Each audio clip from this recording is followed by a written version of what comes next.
Today we're showing you a John Deere 5100E tractor. It's a four-wheel drive tractor with cab, heat and air. Tractor has 100 horsepower, has just over 600 hours on it. It's a very nice tractor. It's got the loader prep package on it with the grill guard, loader frames, and the joystick. The lines here to plug your loader in.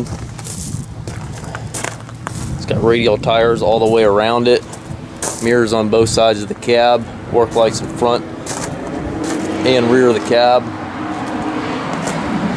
Telescopic 3-point arms. Has a stabilizer bars, 540 and 540E PTO. Dual hydraulics. Top link goes with the tractor.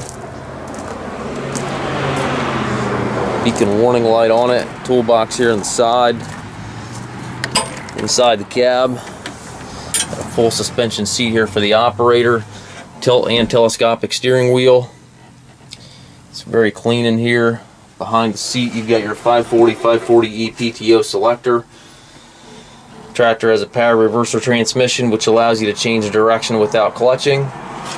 Here to the right you've got your joystick. If you do want to add a loader, you can easily do that. Also have your two main transmission levers. You've got 3 ranges back here, 4 synchronized gears and the larger lever. On the control console you've got your hydraulic, 3-point, hand throttle, PTO engagement. Up top you've got radio, climate controls, rearview mirror, sun visor. On the floor down here you've got differential lock, foot throttle, individual brakes, clutch pedal here to the left. We do take trades, also offer trucking and financing. If you have any questions regarding this unit, please give us a call.